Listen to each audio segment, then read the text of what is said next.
Hello everyone, this is Arrow, and welcome back to Sundown Luna Podfics.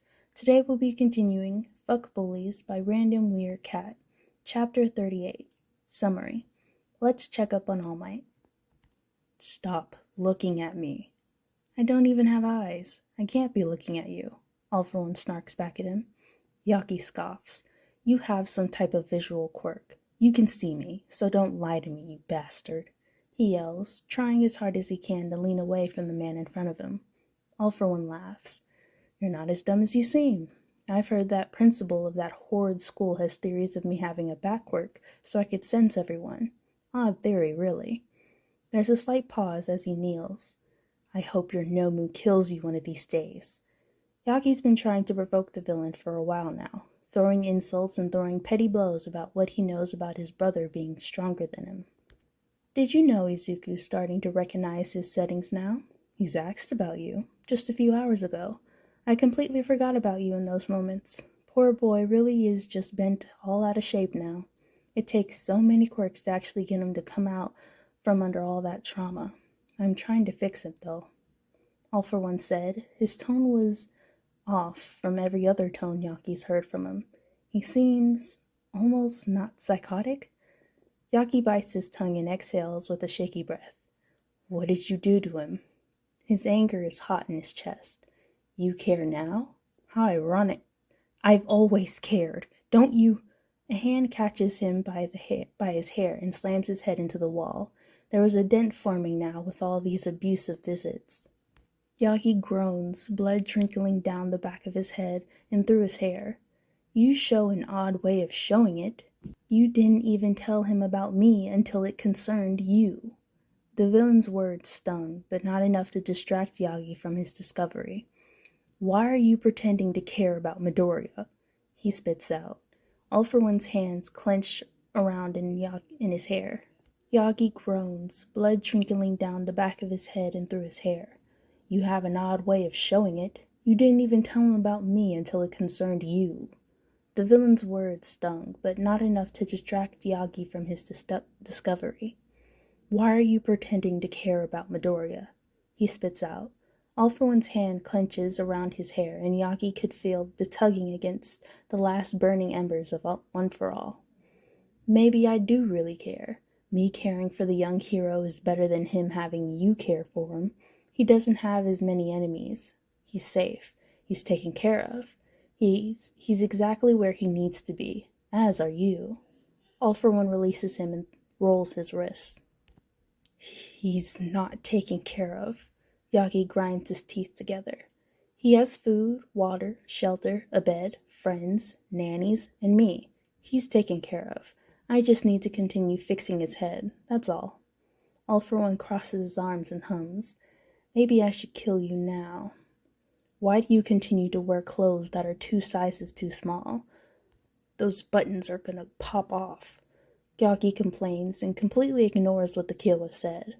Which buttons are you looking at? Because mine are perfectly fine. Maybe you need glasses. That old age is catching up to you. All for One replies. His smug voice made anger boil in Toshinori's chest. You're over 100 years old. You have no right calling me old. Yaki's fist clenched in his cuffs. He could barely feel his fingertips with how cold it was in the room. Very true. Maybe you should just roll over and die already so I can't call you old anymore. All for One shrugs with his hands up in an innocent manner. When I escape, I'm going to finish what we started and kill you. Yaki knew now was no time for such heavy words. He was at a clear disadvantage right now, no quirk and a tired mind. You mean if you escape, because you have no idea where you even are. We could be underground for all you know, or in the mountains. All for One chuckles, turning on his heel and standing. I believe that's all the time I have for you. Izuku will be waking up soon. I'll be sure to tell him you're still alive. All for One waves over his shoulder and stops in the doorway. Oh, I almost forgot. Since I haven't let the League see Izuku, I permitted them to see you instead. The bastard stuffs his hands in his pockets. Toshinori jumps. What? My apologies, it just slipped my mind. It must be that old age finally catching up. He walks out the door and slams it closed with what Yagi knows was with a grin on his half-smug face. Yagi stares at the door with wide eyes. The League was coming to see him? They were going to kill him. That thought instantly took over his mind, and his heart was practically jumping up in his throat. What was the... A purple swirl appeared in front of the door, and Toshinori lets his bloody head fall back into the small dent. Of course it's now, he says under his breath with anger. Tomura Shigaraki takes a step out of the portal. The hand blocks his face still, and he wore a trench coat now. Another man steps out from behind him. His mask was an assortment of black lines, making a face, and in the other hand he held marbles. The portal closed behind them. Shigaraki rolls his shoulders down. I hate you. He walks. His posture is completely different from All For One's. He's hunched in and he takes large steps with no purpose, and his aura doesn't fill up the room with anything to choke Yagi. There's only hate and tiredness in the air. Shigaraki's hands are stuffed in his pockets, and Yagi wonders how that works and if he's wearing gloves to not destroy his pants. What did I do to you? Yagi asks. Red eyes stare down at him from behind the shaggy hair and pale hand. You ruin everything. I hate everything you are. Peace and stupid justice. You know that society is fragile. One push and everything comes crumbling down. I kill you, society crumbles.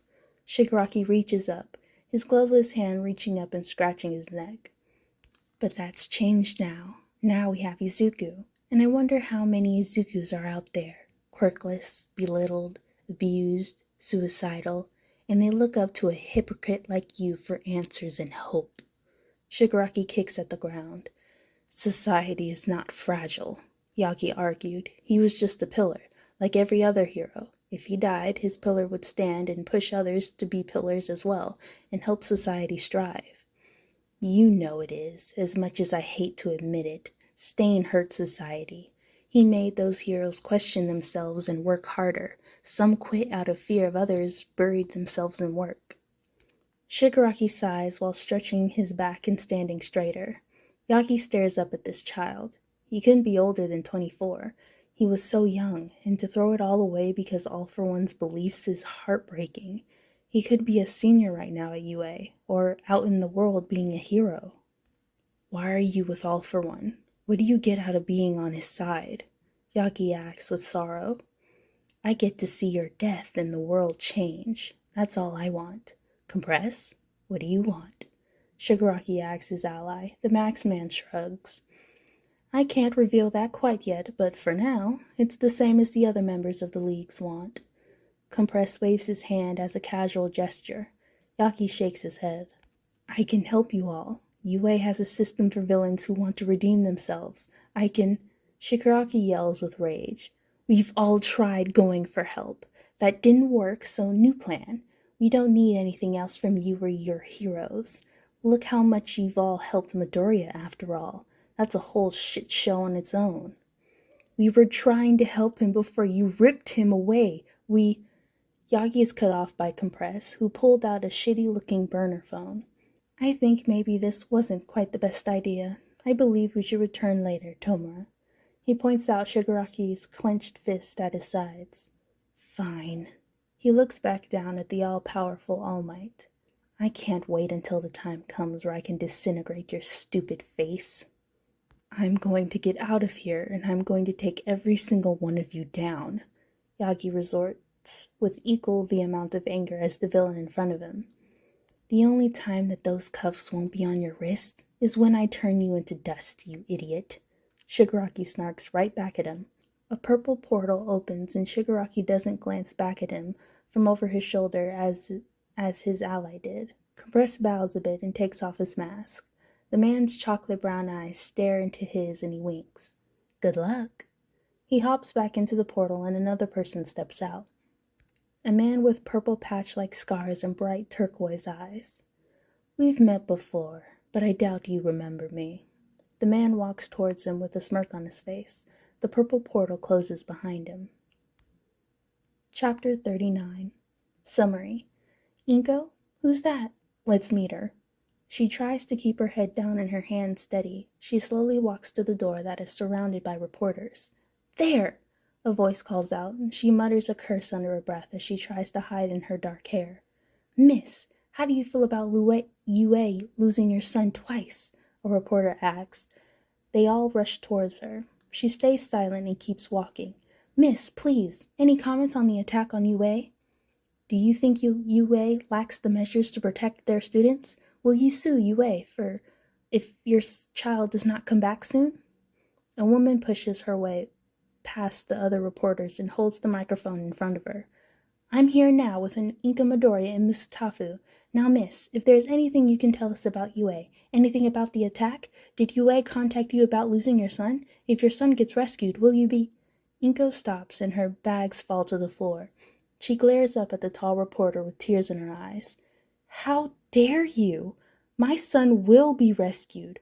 Both boys will be saved, and I believe fully in Yue and the heroes. You all have no right to be in front of my door." She grabs her bags in one hand and shoved her key into the door.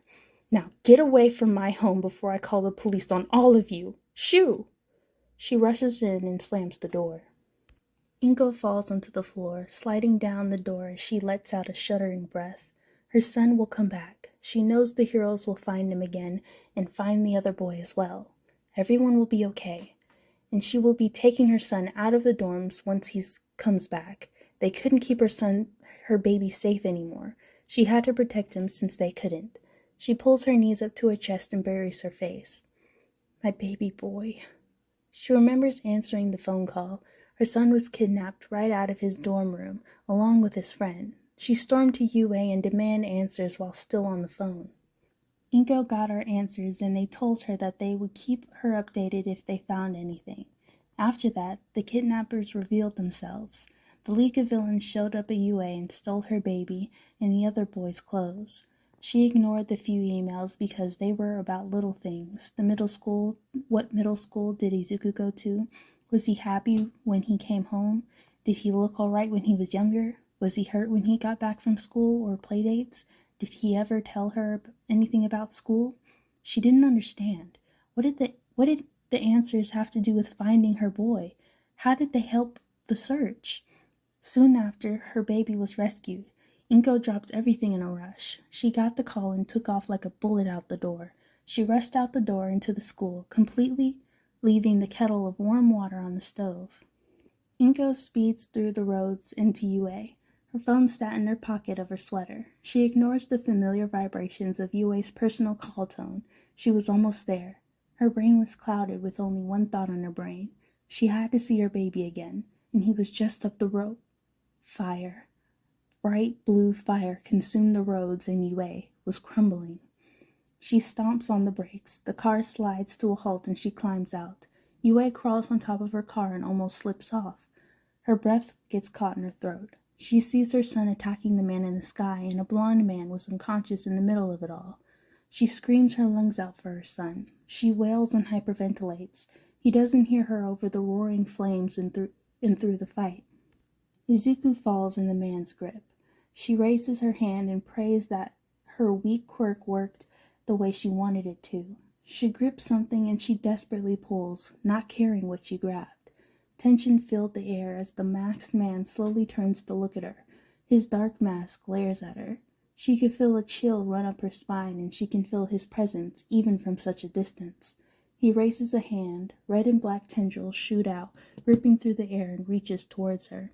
Inko panics. She quickly slides off her car and gets back into her car, slamming the door shut and locking the doors. The red and black tendrils slam into the side of the car and push her back. She screams and grips the steering wheel. The man disappears with her son in seconds. Inko feels her heart beating out of her chest. Her body felt stiff and the adrenaline was pumping through her. The chill inside her had yet to disappear. Her son was gone again, taken right in front of her, and she couldn't do anything. With her numb mind and shaking hands, she drives home with her dented car. She walks in through the door and finds her stove covered in boiling water, and the kettle was on fire. The fire alarm was muffled in all the smoke. She rushes and grabs the fire extinguisher. The fire is out in seconds, and her pain grows. Inko reaches for her phone, patting down her pockets and even going to the car to search for it. tearing up the sheets and looking at every nook and cranny. She never finds it. Giving up after an hour of searching with shaking hands and weak knees, Inko goes to her room and doesn't make it to her bed. She curls up on the floor and cries her eyes out. She lays on the floor wishing her son was with her in her arms. She doesn't leave her room for a week. She stays curled up in a ball in the middle of her bed. Her tears soak the pillow and she can barely hear her house phone ringing. She listens to the voice answering machine. The heroes are tell her nothing of finding her son again, and they want her to come to UA. As soon as she could, they needed to talk more about Izuku and for some reason Katsuki. Inko finally left her room and went to go shopping. She needed ice cream and groceries, and now here she was, crying on the floor, surrounded by groceries and melting ice cream, completely alone with her thoughts. She thought of visiting UA after she put away everything and took another shower. My, this is pitiful. I had some expectations for you, but this is just sad. A voice interrupts her crying. Inko looks up and finds Izuku's door open. It's been closed since he left. She slowly gets up, grabbing the umbrella from the holder next to her. Who's there? Inko yells. She wipes her tears and reaches for the door handle. Don't do that. I just want to talk. The voice sounds so sickeningly sweet, yet full of anger. She shuffled over and stumbles into the empty room. Every poster and picture was gone. All the books and notebooks, even the bed was bare. It was empty and it made her heart hurt every time she thought about it. There was a man in the middle of her son's old room. He had a black and white mask on. The eyes were just black dots, and there was a black line across the bottom of the mask that created a frown. The frown lines dragged down and made it look as if the frown was leaking. It looked like a terrible poker-faced mask. He wore a yellow coat and red gloves. You could see his orange shirt poking out from the coat. Inko jumps up and looses her grip on the umbrella tightens. She didn't know this man well, but the police in UA mentioned that there was a man who looked like him who was associated with the League of Villains. Who are you? Where's my son? Where's Izuku? She spits out questions in a rush and tries to reach for the doorknob behind her. I'm just a simple man with quite a few problems that aren't simple. He walks over to the bed and sits down. Here, come sit by me. His hand raises and Inko finds the doorknob. She swings the door open. Inko stumbles back and raises the umbrella higher. Another person is waiting on the other side of the door. Her back connects with the person and she slowly tilts her head up. A lizard man with a white mask and purple hair is staring down at her. Do not make this harder than it has to be. We just want to talk. Killing civilians is not Stain's way. The lizard spoke. He nods his head towards the bed and Inko goes to the bed. The masked man snatches the umbrella out of her hands and makes it disappear in seconds. She sits down next to the man and has to stare into that horrible mask. Now, the others would have loved to come and talk to you, but seeing as myself and Spinner are the calmest on the situation, you'll just be dealing with us. The man smokes smoothly. The words ring in her ears. For her, the world seemed to stop. This was really the League of Villains. Where's my son? Inko spoke softly. In the middle of her chest, she felt the buildup of anger and worry. I believe I'm the one who should be asking the question, the masked man said. Now, our boss's boss, the masked man asks Spinner. Spinner shrugs. Our boss's boss is working on the mental problems that Izuku has. Now let me throw this back at you. What have you done to Izuku? The masked man's hands begins to move a slow marveling between his fingers. Inko feels offended at the question. What? What did you do to him? I just told you. I answered your question. Answer mine, please. He sounded very polite. Inko hated it. I let him go to UA when... No, that's not what I'm asking about. Before UA. Before middle school. Back further. What did you do to Izuku? Inko's eyes widen. I haven't done anything. I'm his mother. Spinner huffs. I think maybe Kirigiri or Dabi should have came instead of me. I really want a karate chopper, but that isn't Stain's way. The lizard trails off. Under his tone, she could hear the annoyance. Excuse me? She yells. She could pull on his eyeballs if she was quick enough. Not excused. We care about Izuku. We only want to help, and we don't think our boss is going about it correctly. We'd like more answers to the problem. The calmer one interrupted Spinner. You care about my son?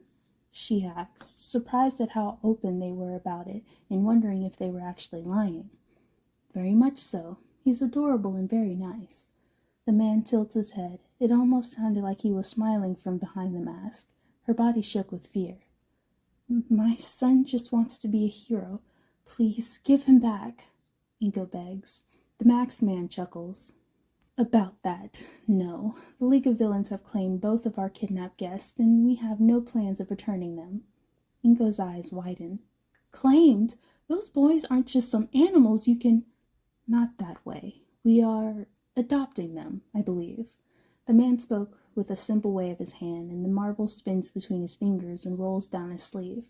Inko's mouth falls open, and she tries to form the words. You can't adopt him. Izuku is my son, and you can't take them. But we have. We have taken them away, and I believe this is for the better. We may not be the best with children, but they fit in so perfectly with the League. Those words hurt. Inko doesn't know why, but in the middle of her chest there's a sudden pain. But nothing.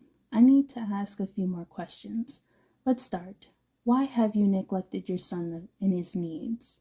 The man crosses his legs and Inko's eye twitches. I have never neglected my son. Her left hand twitches and she feels the small pull. She reaches for the lever and tries to activate her quirk.